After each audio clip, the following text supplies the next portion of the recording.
लंब, कर्ण और आधार का ट्रिग्नोमेट्रिक रेशियो के साथ कैसे हम रिलेशनशिप जोड़ते हैं।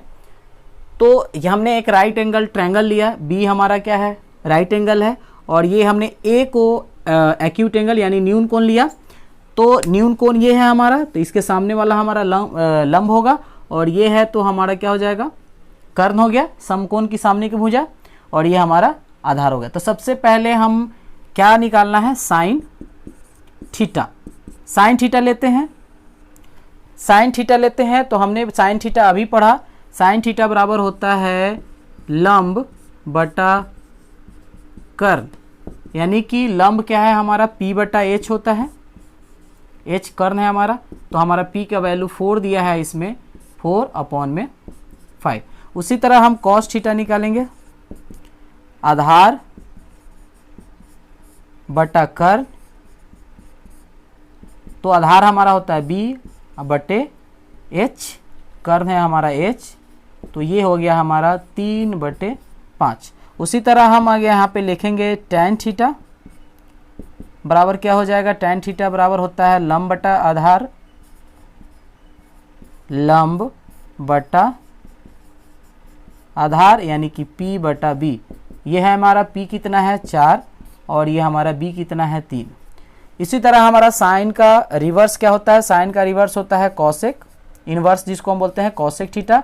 तो कॉसेक थीटा का इनवर्स हो जाएगा कर्ण ऊपर लंब नीचे हो जाएगा, यानी कि कर्ण बटे लंब। ठीक है, कर्ण बटे लंब यानी कि h बटे p। तो h कितना है हमारा 5 और बटे p कितना है हमारा 4 है। उसी तरह हम कॉस का होता है हमारा इनवर्स सेक थीटा। तो सेक थीटा क्या हो जाएगा हमारा, इनवर्स हो जाएगा कर्ण अपॉन आधार, कर्ण में बटे में हो जाएगा आधार, कर्ण को बोलते हैं h, और ये बेस हो गया हमारा b, h है हमारा 5 और ये है हमारा 3। उसी तरह यहाँ पे tan का होता है हमारा कॉट थीटा। तो कॉट थीटा हो जाएगा हमारा आधार बटा लंब, यानी आधार है हमारा b और लंब है हमारा p, तो 3/4। ठीक है जी, इस तरह हम लंब, कर्ण और आधार जो है इसका वैल्यू हम पुट करेंगे। तो चलिए सबसे पहले हम 3 सवाल लेंगे कर्ण, लंब और आधार का। उसका हम सबसे पहले फार्मूला लिखते हैं, फार्मूले के हिसाब से हम क्वेश्चन भी करने वाले हैं इसकी वीडियो में। तो चलिए वो हम क्वेश्चन क्या होगा तो वो हम करते हैं। मैंने एक राइट एंगल ट्रायंगल लिया जिसमें हमने b को राइट एंगल माना। तो b अगर राइट एंगल है तो हम जान चुके हैं कि b के जो सामने वाला यानी सम्मुख भुजा होगा वो हमारा कर्ण होगा, और न्यून कोण मैंने c को लिया तो c का जो सामने वाला भुजा होगा वो परपेंडिकुलर होगा यानी लंब होगा। तो हमारा ये बेस हो जाएगा, आधार हो जाएगा। ठीक है, यानी कि AC हमारा कर्ण हो गया, AB हमारा क्या हो गया, परपेंडिकुलर यानी लंब हो गया, और BC क्या है हमारा आधार है।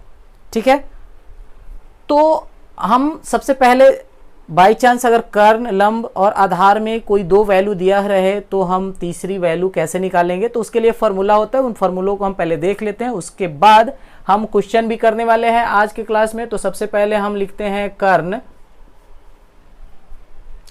कर्ण बराबर होता है √अंडर लंब का स्क्वायर प्लस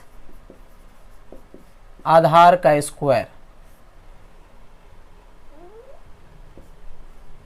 यानी कर्ण h है, सॉरी कर्ण यहाँ पे h है, तो h equal p square plus b square.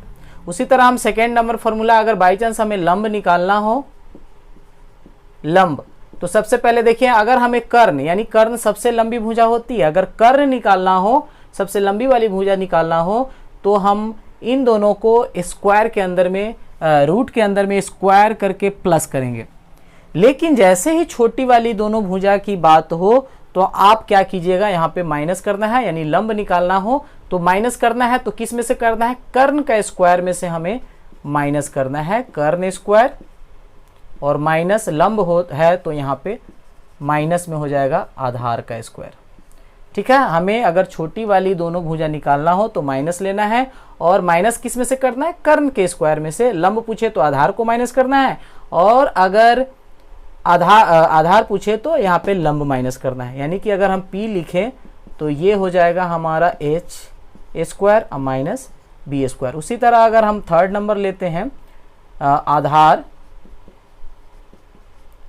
तो ये हो जाएगा हमारा रूट कर्ण का स्क्वायर माइनस लंब का स्क्वायर। ओके, यानी कि b equal root under h square minus p square. ये हमारा 3 फार्मूला है। इन तीनों फार्मूलों को हम एक क्वेश्चन के द्वारा समझते हैं। सपोज मैंने एक क्वेश्चन लिया, क्वेश्चन नंबर 1, उसमें कहता है एक राइट एंगल ट्रायंगल है जिसमें हमने इसको लिया, इसको हमने थीटा लिया, ठीक है। ये A है, ये B है, ये C है, ये हमारा राइट एंगल है। अगर ये हमारे को दिया रहे 5, ये दिया रहे 4, तो ये कहेगा हमें ये फाइंड आउट कीजिए। यानी कि अगर थीटा है तो इसके सामने वाला हमारा क्या होगा, P होगा, ये तो हमारा H होगा ही होगा, और ये हमारा B होगा। तो B हमें निकालना है, B कितना होगा, तो सबसे पहले हमें B निकालना है, यानी कि ये हो गया हमारा कितना, लंब, और ये हो गया तो कर्ण होता ही है, तो ये हमें आधार निकालना है। आधार निकालना है, आधार नहीं मालूम है हमें, तो हम आधार वाला फार्मूला यूज करेंगे।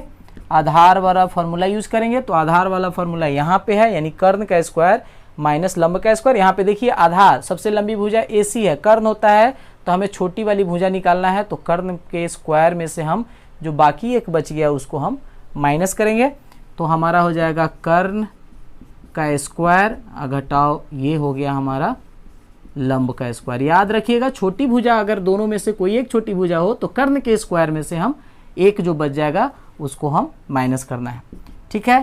तो ये कर्ण का स्क्वायर कितना हो गया हमारा 5 का स्क्वायर, और लंब का स्क्वायर कितना हो गया 4 का स्क्वायर, यानी कि 5 का स्क्वायर का मतलब होता है 5 गुने 5 यानी 25, और 4 का स्क्वायर का मतलब 16, तो ये हमारा हुआ 9, और 9 का जो रूट होता है वो होता है 3।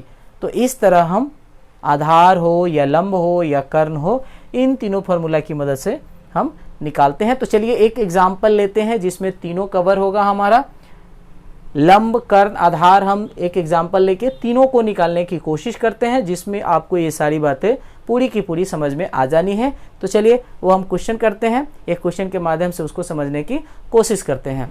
चलिए मैंने 3 राइट एंगल ट्रायंगल यानी समकोण त्रिभुज लिया है। तीनों में ये हमारा पहला त्रिभुज है जिसमें हमें लंब निकालना है, कर्ण दिया है 10 और आधार दिया है 6, ठीक है। तो हमें लंब निकालना है। इस वाले त्रिभुज में हमें क्या है, लंब दिया है 6, आधार दिया है 8 और कर्ण निकालना है। और इस वाले त्रिभुज में कर्ण है 20, लंब है 15 और हमें आधार निकालना है कितना होगा। तीनों त्रिभुजों में हमें 3 अलग अलग चीज लंब कर्ण और आधार निकालना है। तो हमने फार्मूला देखा लंब कर्ण आधार का, उन्हीं फार्मूला का यूज करके हमें इन लंब कर्ण और आधार का मान निकालना है। ये एक ही बार में हम तीनों को करने की कोशिश कर रहे हैं। तो सबसे पहले चलते हैं, ये हमारा राइट एंगल ट्रायंगल, इस समकोण त्रिभुज में हमारा ये आर वाला जो कोण है वो थीटा है, यानी कि न्यून कोण है। तो न्यून कोण सामने की भुजा लंब होती है और सबसे बड़ी वाली भुजा यानी समकोण के सामने वाली भुजा कर्ण होती है। तो ये हमारा बेस है, यानी जिसके साथ न्यून कोण बनता है वो आधार होता है, ठीक है। ये बहुत बार डिस्कस कर चुके हैं, आपको उम्मीद है समझ में आ गई होगी बात। तो हमें इसमें क्या निकालना है, लंब। तो लंब निकालना है तो हम लंब का फॉर्मूला लगाएंगे, यानी कि लंब क्या होता है पी, पी का फॉर्मूला लगाएंगे हम, क्या होगा लंब पी, पी बराबर क्या होता है कर्ण स्क्वायर, कर्ण स्क्वायर माइनस, यहाँ पे देखिए लंब निकालना है, आधार निकालना हो तो छोटी भुजा है, सबसे बड़ी भुजा ये होती है कर्ण। अगर हमें लंब निकालना हो तो रूट में कर्ण का स्क्वायर करेंगे और घटाओ यानी कि माइनस आधार का स्क्वायर करेंगे, यानी कि आधार का स्क्वायर, ठीक है। यानी कि ये हो जाएगा हमारा p निकालना है तो ये हो जाएगा h square minus b square, यानी h का वैल्यू हमारा कितना है, h का वैल्यू है हमारा 10 यानी 10 का स्क्वायर, और हमारा b यानी आधार का वैल्यू है b यानी 6 का स्क्वायर, ठीक है। तो ये हो जाएगा हमारा 10 का स्क्वायर 100 होता है, 6 का स्क्वायर 36 होता है, और ये हो गया हमारा 64 यानी कि 8, ठीक है। इस वाले त्रिभुज में देखते हैं हमारा पी क्यू आर है, जिसमें आर हमने थीटा लिया और ये हमारा क्या है समकोण है, तो ये कर्ण हो गया, हमें कर्ण निकालना है। तो ठीक है, जो कर्ण निकालना है तो हम कर्ण वाला ही फॉर्मूला लगाएंगे। कर्ण क्या होता है, कर्ण बराबर होता है रूट अंडर, अगर हमें सबसे लंबी वाली भुजा निकालना हो तो छोटी वाली को जोड़ दीजिए, यही ट्रिक हमें याद रखना है। लंब का स्क्वायर जोड़ आधार का स्क्वायर, ठीक है, यानी लंब हमारा कितना है पी स्क्वायर, यानी एच निकालना है हमें, पी स्क्वायर अजोर बी स्क्वायर, प्लस करेंगे यानी कि पी है हमारा पी कितना है हमारा 6, यानी 6 का स्क्वायर, और बी है हमारा 8 का स्क्वायर, कितना हो जाएगा 36, और ये हो जाएगा 64, यानी कि 100 हो जाएगा, और 100 का होता है 10। ठीक है, ये हमारा आया। इस वाले त्रिभुज में देख लेते हैं, इस वाला त्रिभुज में हमें बेस निकालना है, तो बेस निकालना है तो हम बेस वाला यानी आधार वाला फॉर्मूला यूज करेंगे। आधार यानी कि बी, आधार बराबर बी जो होता है, हम क्या करेंगे, ये छोटी भुजा निकालना है, छोटी भुजा है तो कर्ण का स्क्वायर अब माइनस लंब का स्क्वायर। ठीक है, यानी कि हमें निकालना है बी निकालना है तो रूट अंडर कर्ण यानी एच का स्क्वायर और माइनस पी का स्क्वायर, यानी एच कितना है हमारा, एच है हमारा 20 का स्क्वायर, और हमें इसमें है लंब है 15 का स्क्वायर, यानी 20 का स्क्वायर कितना होता है 400 और 15 का होता है 225, हमने माइनस कर दिया 175। ठीक है, तो हमारा ये होता है 175 का मतलब होता है 25 इंटू 7, यानी कि 5√7 हो जाएगा हमारा इसका आधार। तो इस तरीके से हम लंब कर्ण आधार फॉर्मूला का यूज करते हैं